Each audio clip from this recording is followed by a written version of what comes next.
अच्छे लोगों के साथ हमेशा बुरा क्यों होता है? गीता में श्री कृष्ण ने दिया है अर्जुन को इसका जवाब अच्छे लोगों के साथ हमेशा बुरा क्यों होता है।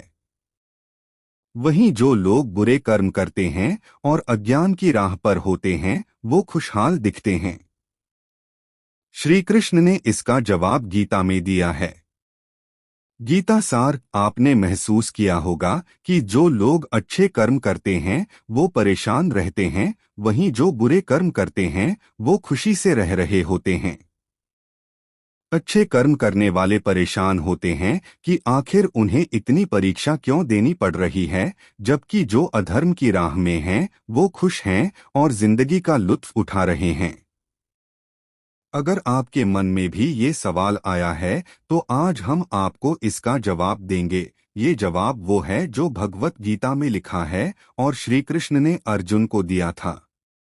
भगवत गीता में वर्णित कथा के अनुसार जब भी अर्जुन के मन में कोई दुविधा होती थी तो वो श्री कृष्ण के पास पहुंच जाते थे। एक बार की बात है, अर्जुन भगवान श्री कृष्ण के समीप आकर कहा कि वो दुविधा में हैं और इसका जवाब वो श्री कृष्ण से चाहते हैं। श्री कृष्ण ने पूछा कि क्या सवाल है। अर्जुन ने कहा, मुझे ये जानना है कि अच्छे लोगों के साथ हमेशा बुरा ही क्यों होता है, वहीं बुरे लोग खुशहाल दिखते हैं।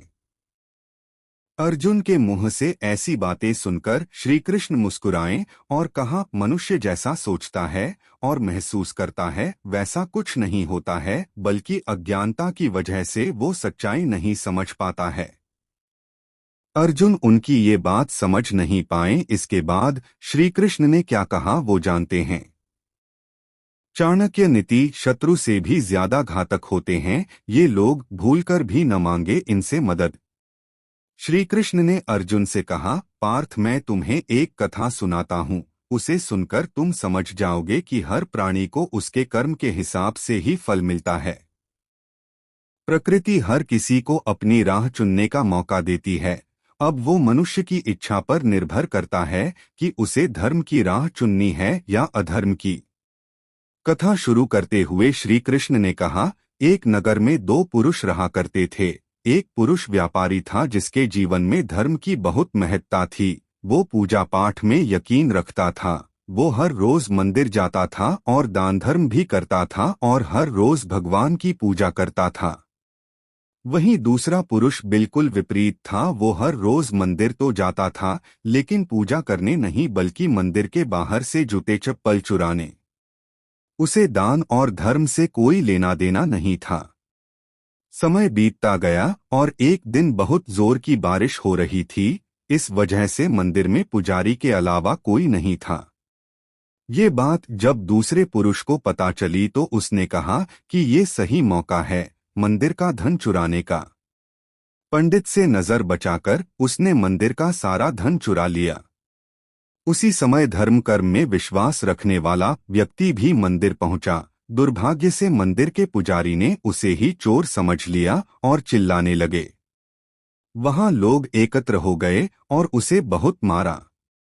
किसी तरह वो बचते बचाते वहां से निकला तो दुर्भाग्य ने उसका साथ वहां भी नहीं छोड़ा। मंदिर के बाहर वो एक गाड़ी से टकरा गया और घायल हो गया।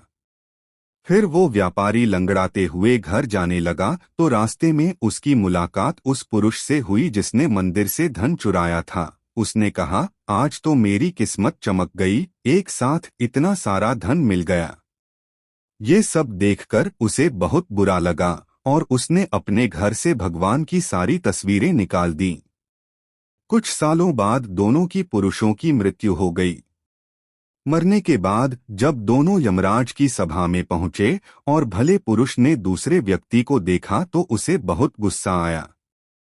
उसने क्रोधित होकर यमराज से पूछ ही लिया, मैं तो हमेशा अच्छे कर्म करता था, दान में विश्वास रखता था, उसके बदले जीवन भर मुझे अपमान और दर्द ही मिला और इस व्यक्ति को नोटों से भरी पोटली। आखिर ऐसा भेदभाव क्यों? इस पर यमराज ने कहा, पुत्र तुम गलत समझ रहे हो। जिस दिन तुम्हारी गाड़ी से टक्कर हुई थी वो दिन तुम्हारे जीवन का आखिरी दिन था। परंतु तुम्हारे अच्छे कर्मों की वजह से तुम्हारी मौत सिर्फ एक छोटी से चोट में बदल गई।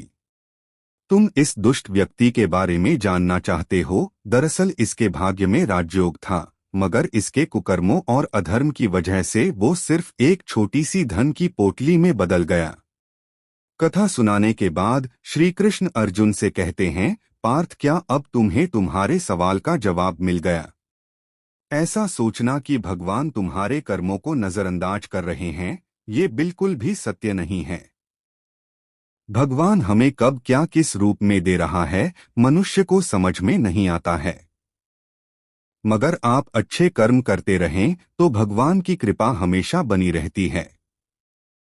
इसलिए अपने अच्छे कर्मों को बदलना नहीं चाहिए, क्योंकि उसका फल हमें इसी जीवन में मिलता है। इसलिए मनुष्य का फर्ज है कि वो हमेशा अच्छे कर्म करते रहें, क्योंकि श्री कृष्ण ने गीता में भी बताया है कि किसी के द्वारा किया गया कर्म बेकार नहीं जाता है, चाहे वो अच्छा हो या बुरा।